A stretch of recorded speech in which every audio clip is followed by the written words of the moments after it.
जय श्री राम। आइए आगे सुनते हैं श्री शिव पुराण में यति के अंत्येष्टि कर्म की दशा पर्यंत विधि का वर्णन।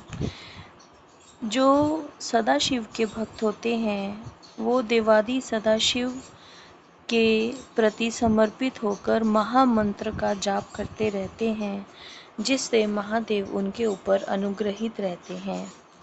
फिर कैलाश संहिता में वर्णन किया गया है यति के लिए एकादशा कृत्य का वर्णन। इसमें ये बताया गया है कि जो भगवान शिव की याद में अपने शरीर का त्याग करते हैं उन्हें शिव लोक प्राप्त होता है और वो हमेशा शिव जी की कृपा के पात्र बने रहते हैं। फिर यति के द्वादशा कृत्य का वर्णन स्कंद और वामदेव का कैलाश पर्वत पर जाना और सूत जी के द्वारा इस कैलाश संहिता का उपसंहार बताया गया है। इसमें ये बताया गया है कि जो यति हैं जो भगवान शिव के नज़दीक होते हैं वो भगवान शिव के ही शिष्य की तरह उत्तम आराधना करते हैं और महान भोगों का उपभोग करके शिवलोक को प्राप्त होते हैं। मुने, यह साक्षात भगवान शिव का कहा हुआ उत्तम रहस्य है जो वेदांत के सिद्धांत से निश्चित किया गया है। तुमने मुझसे जो कुछ सुना उसे विद्वान पुरुष तुम्हारा ही मत कहेंगे। अतः यति इसी मार्ग से चलकर शिवो अहम अस्मि, मैं शिव ही हूँ, इस रूप में आत्म स्वरूप शिव की भावना करता हुआ शिव रूप हो जाता है।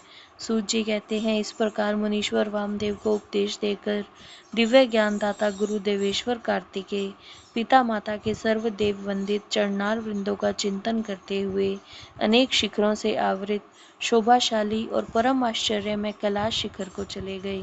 श्रेष्ठ शिष्यों सहित वामदेव भी मयूर वाहन कार्तिकेय को प्रणाम करके शीघ्र ही परम अद्भुत कैलाश शिखर पर जा पहुँचे और महादेव जी के निकट जा उन्होंने उमा सहित महेश्वर के मायानाशक मोक्षदायक चरणों का दर्शन किया।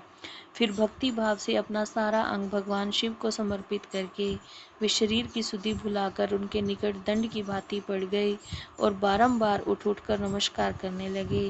तत्पश्चात उन्होंने भांति भांति के स्तोत्रों द्वारा जो वेदों और आगमों के रस से परिपूर्ण है जगदम्बा और पुत्र सहित परमेश्वर शिव का स्तवन किया। इसके बाद देवी पार्वती और महादेव जी के चरणार वृंद को अपने मस्तक पर रखकर उनका पूर्ण अनुग्रह प्राप्त करके वे वहीं सुखपूर्वक रहने लगे।